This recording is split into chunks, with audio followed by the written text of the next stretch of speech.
America's North Woods border region. Within this land of 10,000 lakes and miles of dense timber, a hideous creature is believed to lurk. The North Woods is probably one of the last frontiers in America. There's still a lot of places in this area that hasn't been set foot by man. Monsters and mysteries exist here because it is remote. Up in the North Woods, winters are long. In times of biting cold and isolation, a devouring monster is believed to come forth. It's terrorized native people for generations. Growing up, I was told, like, don't go outside, the Wendigo will get you.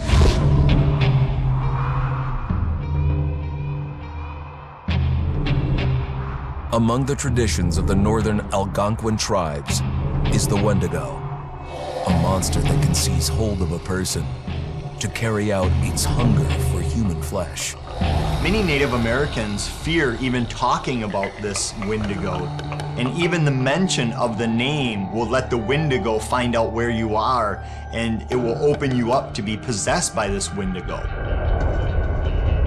The most famous case of a Wendigo possession took place in 1879 in the deep woods outside of Edmonton, Alberta. Swift Runner, a Cree Indian, was a trapper and a guide.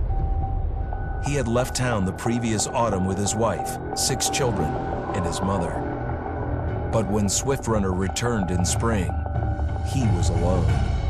Swift Runner came into a nearby village telling this heartbreaking tale. I had to watch them starve to death. Of his family being killed by starvation, and that he was the only survivor. My whole family gone. It wasn't hard to understand a family falling victim to a brutal winter. To even not. Yet something was suspicious about Swift Runner.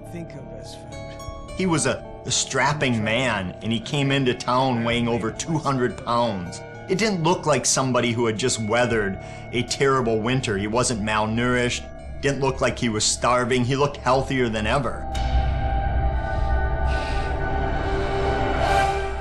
After a few nights, it became clear that something was wrong. He started having night terrors, screaming in his sleep. I am the Wendigo!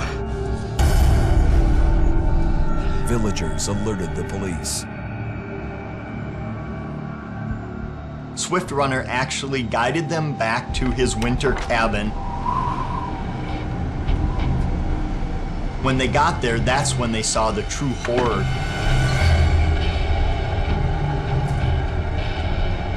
Human skulls were scattered around, many bones, some of which had been snapped in half, and the marrow inside had been drained. They had never seen anything like it. Swift Runner had killed his entire family, shooting them, hitting them with an axe, strangling, and then eating most of their bodies.